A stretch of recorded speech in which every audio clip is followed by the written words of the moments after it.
नमस्कार दोस्तों पौधा लगाने के वक्त 1 लीटर पानी देना है और फिर पौधे को उम्र भर पानी की जरूरत नहीं पड़ेगी, यानी कि बाहर से पानी नहीं देना पड़ेगा। ये टेक्निक डेवलप की है मेरे साथ उपस्थित किसान सुंडाराम जी ने। आपको पद्म श्री मिला है इस टेक्निक को इजाद करने पर, और इसके साथ ही और भी खेती में ये इनोवेशन करते रहते हैं। 2020 में इसीलिए इन्हें पद्म श्री मिला और अब तक करीब ये 2 लाख से ज़्यादा पौधे इस टेक्निक से लगवा चुके हैं। और ख़ास बात यह है कि केवल 1 लीटर पानी देने के बाद भी 80% पौधे जिंदा रहते हैं और बढ़ते हैं, यानी कि सक्सेस रेशियो 80% है। यानी कि 100 पौधे लगाते हैं तो 80 से ज़्यादा पौधे बचे रहते हैं और उसमें पानी केवल 1 लीटर देते हैं। सुनने में आश्चर्यजनक लगेगा कि क्या पौधे को 1 लीटर में पौधा कैसे जिंदा रहेगा। उम्र भर सिर्फ 1 लीटर पानी दिया, बाकी पौधे को पानी नहीं देते हैं। आप रहने वाले हैं राजस्थान में सीकर के दाता गांव के, और यहाँ आसपास हजारों की संख्या में पौधे लगवाए हैं, दूर दूर तक पौधे लगवा रहे हैं। और ख़ास बात यह है कि हर बरस अब ये 50,000 से ज़्यादा पौधे लगवाते हैं, खुद ही पौधे तैयार करते हैं। इस वक्त मैं इनके खेत में बैठा हुआ हूँ, तो अब आपको एक टेक्निकली बताएंगे कि 1 लीटर में कैसे पौधा सरवाइव करता है। सिर्फ डेमो के लिए पौधा लगा के आपको दिखा रहे हैं। ये पौधा इन्होंने पहले पानी में, जब पन्नी के साथ पानी में डुबोया है और ताकि इसमें गीला हो जाए, और ये इन्होंने अभी गड्ढा खोदा है। गड्ढे के बाद अब लगा कर दिखाएंगे और फिर आपको बताएंगे कि 1 लीटर पानी में कैसे पौधा जीवन भर सरवाइव करता है। ये उन क्षेत्र के लिए है जहां पानी की कमी है, या उस क्षेत्र के लिए भी सफल मॉडल है जहां पानी नहीं दे सकते हैं। चलिए सुंडाराम जी से जानते हैं कि कैसे ये टेक्निक काम करती है। टेक्निकल फार्मिंग चैनल को सब्सक्राइब करें और बेल आइकन भी दबाएं ताकि आगे आने वाले वीडियो की नोटिफिकेशन आपको मिलती रहे। सर नमस्ते। नमस्कार आपने बताया कि 1 लीटर पानी डालेंगे जी। और जीवन भर पौधे को और बाहर से पानी नहीं देना पड़ेगा। हाँ। और विशेष रूप से जहाँ पानी बिल्कुल नहीं है वहाँ तो ये बहुत ही सफलतापूर्वक काम कर रहा है, न जमीन में पानी न कहीं बाहर। तो क्या टेक्निक है जरा बताइए दर्शकों। देखो, ये ऐसी है कि जो पानी बरसता है वो जमीन में अवशोषित होता है। वो या तो खरपतवारों के द्वारा बाहर आता है, या फिर जमीन में जो नमी होती है उसकी कुछ वाष्प बनती है, और वो वाष्प जब बाहर निकलती है तो एक सुराख का रूप लेती हुई आती है, और उन सुराखों से बहुत गहराई का पानी भी बाहर आ जाता है। तो उसको हम वैज्ञानिक भाषा में कैपिलरी एक्शन कहते हैं। तो खरपतवारों से और कैपिलरी एक्शंस को, इनको दोनों को हटाने के लिए, इन दोनों कारणों को हटाने के लिए हम 2 गहरी जुताई करते हैं जिस खेत में हमें पौधे लगाने हैं। पहली जुताई पहली मानसून की अच्छी बरसात के 5-7 दिन बाद में, जब पौधे जो घास है वो उग जाते हैं, तो उस समय करते हैं, तो उससे वो घास नष्ट हो जाता है और ज़मीन में पानी अवशोषित करने की क्षमता भी पोली होने के कारण बढ़ जाती है। फिर आखिरी मानसून जैसे सितंबर है इस समय, उसमें एक जुताई और कर देते हैं, तो कोई और खरपतवार भी हो वो ख़त्म हो जाती है, और ऊपर की जो सुराखें हैं, कैपिलरी एक्शन है, वो टूट जाता है। तो वो जो नमी है वो ज़मीन के अंदर जमी हुई होती है। और बरसात निकलने के बाद में जब दूसरी जुताई करते हैं, कि उसके तुरंत बाद हम ये पौधा लगाते हैं। पौधा लगाने के लिए हम 1 फीट का गड्ढा खोदते हैं, जिसमें नीचे का हिस्सा जो है वो 1 फीट पौधा लगाने में कवर हो जाता है, और ऊपर 6 इंच में 1 लीटर पानी दे देते हैं। उसके बाद पानी देने की ज़रूरत नहीं है। हर 3 महीने बाद पूरे क्षेत्र की निराई गुड़ाई अगले मानसून तक करते रहते हैं। और आपको मई जून की जो तेज़ गर्मी है 50 डिग्री या 48 डिग्री, उसमें भी पौधा इस तरह से दिखता है जैसे किसी झील के किनारे खड़ा। जी, तो ये एक बार लगा कर दिखाइए पौधा। ये देखिए, ये 1.5 फीट आपने गड्ढा खोदा था, और अब देखिए वो पौधे नीचे रख दिया है। 6 इंच ऊपर बचा हुआ है और करीब 1 फुट नीचे पौधा चला गया। जड़ें करीब 1.5 फीट नीचे हैं, और बाहर से चौड़ाई सिर्फ इतनी रखनी है गड्ढे की जो आपने रखी है। जी, बहुत है ये। अपने को तो पिंड नीचे रखना है। बस 6 इंच। ये जो थैली है ना, इसको तोड़कर थोड़ी और चीर कर इसमें डाल देते हैं। अच्छा, ऊपर डाल देते हैं। हाँ, ताकि इसमें नमी बनी रहे, गड्ढे की जो नमी है वो बाहर नहीं निकलेगी। अच्छा, और फिर पानी दे देते हैं। अच्छा, थैली डाल देते हैं, पर हाँ। कई लोग कहेंगे कि थैली पे पानी कैसे जाएगा नहीं नीचे पानी जड़ों में। अपने आप चला जाए। ये एक थैली कोई पैक थोड़ी है। हाँ। हम इसको तोड़कर, हाथ से तोड़कर किया है, तो वो नीचे चली जाएगी। ठीक, और ऊपर पानी वाष्प बन के नहीं आएगा। नहीं, अब ऊपर से मिट्टी डालेंगे या नहीं डालेंगे? बस अब कोई मिट्टी नहीं डालनी, भाई ऐसे ही रखा रहना है। ऐसा ही रखना है। 4-5 दिन बाद में इसकी हल्की सी निराई गुड़ाई करनी है, ताकि वो नमी बनी रहे।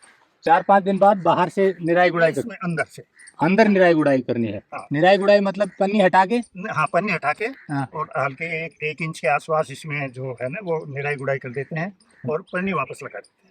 अच्छा, 4-5 दिन बाद करते हैं। हाँ। फिर कितने दिन बाद फिर दोबारा करते हैं? हाँ, हर 3 महीने बाद में पूरे क्षेत्र की निराई गुड़ाई करते हैं।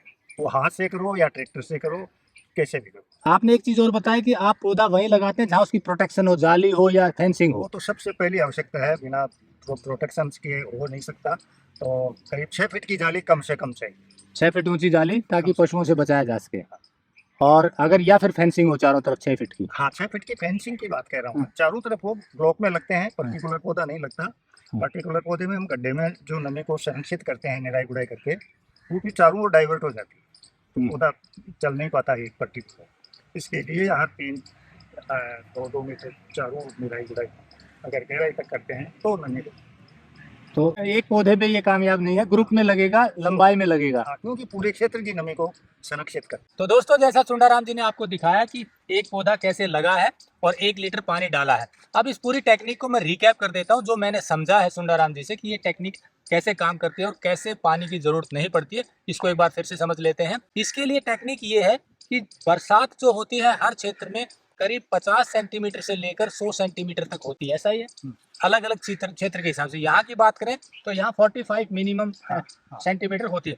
तो 45 सेंटीमीटर की जो बारिश होती है उसको आप क्यूबिक मीटर में कैलकुलेट करेंगे, यानी कि 1 क्यूबिक मीटर अगर एरिया में 45 सेंटीमीटर की बारिश होती है तो वो करीब 1.5 फुट हाइट होगी। 45 सेंटीमीटर में 1.5 फुट हाइट होगी, यानी कि 1.5 फुट पानी आप ये मान के चलिए खड़ा बरसा है। इतना पानी साल भर में बरसा है इतना, और ये पूरा पानी बनता है करीब 450 लीटर अगर 45 सेंटीमीटर बारिश होती है। तो 1 मीटर के एरिया में 450 लीटर पानी पौधे को मिलेगा। ये बारिश होती ही है, मिनिमम बारिश है शायद आपके यहाँ, इतनी बारिश होगी। टेक्निक समझ गए कि पानी भरपूर है, हर क्षेत्र में पानी भरपूर है बारिश का, जो साल भर में बरसता है। लेकिन वो 2-3 महीने में बरस जाता है, तो पूरे साल भर पौधे को कैसे पानी मिले? वही पानी 450 लीटर तो हम भी नहीं दे पाते पूरे साल भर अगर एक पौधे में पानी डालेंगे, जो कैलकुलेट किया है सुंदराराम जी ने। तो अब जो 450, 500, 600 लीटर पानी 1 क्यूबिक मीटर एरिया में बरसा है, उसको कंजर्व करने की टेक्निक डेवलप की है। तो इसीलिए क्या किया कि पानी ऊपर उड़ता है 3 तरीके से, यूँ कहिए तो उसे भाप बन के उड़ेगा। दूसरा, घास जो पैदा होती है उस घास से बहुत जल्दी पानी इवेपोरेट होता है, घास के थ्रू उड़ जाता है क्योंकि घास की जड़ें गहरी होती हैं। तीसरा, कैपिलरी एक्शन होता है कि अंदर भाप बनती है जमीन के अंदर, तो वो छिद्र हो जाते हैं छोटे छोटे, तो वो कैपिलरीज बोले जाते हैं, उसके थ्रू उड़ करके भाप पानी बाहर चला जाता है। तो अगर आपने ऐसे जमीन छोड़ दी और उसमें कुछ नहीं किया तो वो पानी ऊपर घास होगी और कैपिलरीज बनेंगी और धूप से और वो सारा पानी ऊपर चला जाएगा। धूप का असर 15-20 सेंटीमीटर तक रहता है, यानी कि गर्मी पड़ेगी तो गर्मी से जो भाप बनकर उड़ेगा वो केवल 6-7 इंच नीचे तक ही नमी को सुखाएगा, उससे नीचे नहीं जाएगा। उससे नीचे पानी सूखता है कैपिलरीज से, जो सुराग बनते हैं। तो आपने क्या किया कि उसको सबसे पहले तो ये एक बहुत ही खास बात करते हैं कि मानसून खत्म होता है तब पौधे लगाते हैं, मानसून शुरू होता है तब नहीं लगाते हैं। जनरली सभी लोग मानसून शुरू होने पर पौधा लगाना शुरू करते हैं और लगाते रहते हैं। आप क्या करते हैं, जो एरिड जोन है जहाँ पानी की कमी है वहाँ पर मानसून के शुरू में ही 1 फीट की जुताई करते हैं, 1 फीट की उस पूरी जमीन में जुताई करते हैं। तो उससे क्या होगा, कैपिलरी एक्शन टूट गया, घास है वो भी हट गई, तो वो घास हट गई, कैपिलरी एक्शन टूट गया, यानी कि वो जो भाप छिद्र बने थे वो इधर उधर हो गए, तो वो पानी कंजर्व रहता है। फिर क्या करेंगे, मानसून खत्म जब होने वाला होता है तब पौधारोपण करते हैं। यहाँ देखिए इन्होंने पौध तैयार कर रखे, 50-60 हज़ार पौधे तैयार कर चुके हैं। अब ये लगाना शुरू करेंगे, सितंबर में लगाते हैं। तो उसके बाद एक बार और 1 फीट की गहरी जुताई करते हैं, ऐसा ही करते हैं। 1 फीट की दोबारा गहरी जुताई करेंगे और जो घास पैदा होगी उसको भी हटा देंगे। तो कैपिलरी एक्शन दोबारा टूट गया, यानी कि ऊपर पानी उड़ेगा वो सुराख फिर से बंद कर दिए और घास हटा दी। फिर पौधा लगाया 1.5 फीट नीचे खोद करके, और फिर क्या होता है कि जो पानी सूखेगा वो ऊपर का 6-7 इंच ही धूप से सूखेगा, घास हट गई है तो वो पानी, और 1 फीट तक का जो कैपिलरी एक्शन इन्होंने किया है, तो 1 फीट नीचे पानी जो है वो वहीं पर जमा रहेगा। ऐसा ही है कि जो आपने बताया कि 1 फीट नीचे का जो कैपिलरी एक्शन से पानी बाहर आने की कोशिश करेगा वो 1 फीट नीचे आके रुक जाएगा, हाँ, इकट्ठा हो जाएगा। यानी कि 1 फीट जो गहरी जुताई करी, कैपिलरी टूट गई तो वो ऊपर पानी नहीं आने देती हैं। तो 1 फीट नीचे जो वाष्पीकरण होगा कैपिलरी से 2 फीट नीचे से, तो वो पौधा 1 फीट नीचे जड़ है उसकी, 1.5 फीट नीचे है, तो वो पानी वहीं रुका रहेगा और वो जड़ों को मिलता रहेगा, तो जड़ नीचे जाती है। आपने एक चीज़ और बताया कि अगर मानसून के शुरू में पौधा लगा देंगे तो वो जड़ ऊपर रह जाती है, क्योंकि नमी ऊपर ज़्यादा रहती है।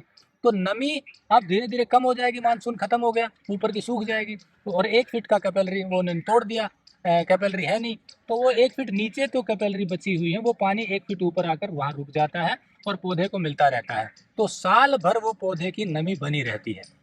आप टेक्निक समझ गए कि 1 फीट ऊपर से कैपिलरी तोड़ देते हैं 2 बार, और फिर अगले 3 महीने में, यानी कि आज पौधा लगा दिया तो 3 महीने बाद एक बार फिर से आप इतनी निराई गुड़ाई पूरे क्षेत्र की कर देते हैं। वो भी 1 फीट करते हैं या नहीं 4-5 इंच। 4-5 इंच, यानी कि पौधे का कितना छोड़ते हैं उसको? पौधा जैसे ट्रैक्टर से करते हैं तो लाइनों में लगाते हैं, तो क्रॉस कल्टीवेशन कर देते हैं दोनों तरफ, और बीच में जो पौधा है वहाँ आदियों के द्वारा, यानी कि बीच में अगर एरिया छोड़ें तो कितना छोड़ते हैं?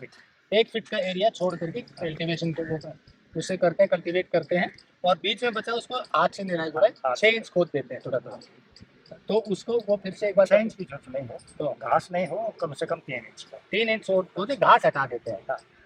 तो देखिए मानसून खत्म होने के बाद 3 महीने बाद फिर थोड़ा सा घास अगर हो गया तो उसे हटाते हैं। एक चीज़ इसमें टेक्निक में ध्यान देने की बात है, ये अकेला पौधा नहीं लगता है, क्योंकि एक पौधा लगा दिया तो वो क्या होगा, आपने निराई गुड़ाई तो यहाँ तक की, तो पानी वहाँ दूसरी जगह कैपिलरी बन के निकल जाएगा। तो आप क्या करते हैं कि कम से कम 12 फीट चौड़ाई की एरिया होना चाहिए और उसके बीच में लाइनों में लगाते हैं, सही।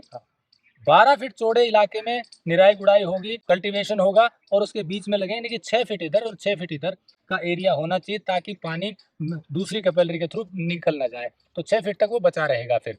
तो ऐसे इस तकनीक से ये ग्रुप में पौधे लगाते हैं, यानी कि बहुत ज़्यादा पौधे एक साथ लगाते हैं, ताकि वो एरिया में ट्रैक्टर से निराई गुड़ाई हो पाए। और दूसरी बात, फेंसिंग जरूरी है, चारों तरफ 6 फीट की मिनिमम फेंसिंग हो, ताकि उनको बचाया जा सके पौधों को नुकसान से। तो ऐसे इस टेक्निक से केवल 1 लीटर पानी डाला और सफलतापूर्वक पौधे को पानी अपने आप नीचे बारिश वाला मिलता रहेगा और पौधा बढ़ता रहेगा, बस उसे कोई पशु या जानवर नुकसान ना करे। और जैसा बताया, हर 3 महीने में एक बार उनको निराई गुड़ाई करते रहें। और अधिक जानकारी के लिए नंबर दिया हुआ है, और हम आपको आगे एक वीडियो में ऐसे पौधे भी दिखाएंगे जिन्होंने 7.5 एकड़ में लगवाए और वो पौधे आज बहुत बड़े हो गए, हजारों पौधे सफलतापूर्वक बड़े हो रहे हैं। तो जहाँ पानी की कमी है वहाँ भी लगाइए, और जहाँ पानी नहीं दे पाते हैं वहाँ भी लगाइए। बहुत गजब की टेक्निक है, नंबर दिया हुआ है सुंदराराम जी का, आप बात कर सकते हैं। ये बहुत ही नोबल काम कर रहे हैं, इसी कारण आपको पद्मश्री भी मिला 2020 में। और भी बीजों पर भी काम कर रहे हैं, खेती में भी और इनोवेशन कर रहे हैं, और जो अच्छा काम करें उनकी हेल्प भी करते हैं। नेशनल इनोवेशन फाउंडेशन के थ्रू उनको फंडिंग दिलवाना हो या टेक्निकल सपोर्ट करवाना हो वो भी करते हैं। वाटर हार्वेस्टिंग का काम भी कर रहे हैं। तो इस तरह से बीजों पर काम कर रहे हैं, तो बहुत सी चीज़ों में इन्वॉल्व हैं और समाज को ऐसी अनोखी चीज़ें दे पा रहे हैं। वीडियो अच्छा लगा तो शेयर जरूर कर देना, ताकि और लोगों को भी पता चले और वो भी इस तरह पौधारोपण कर हरियाली को बढ़ा पाएं। जुड़े रहिए टेक्निकल फार्मिंग से। नमस्कार, जय हिंद। अगर आपको यह वीडियो पसंद आया है तो ज्यादा से ज्यादा लाइक और शेयर जरूर करें, साथ ही चैनल को सब्सक्राइब करना ना भूलें।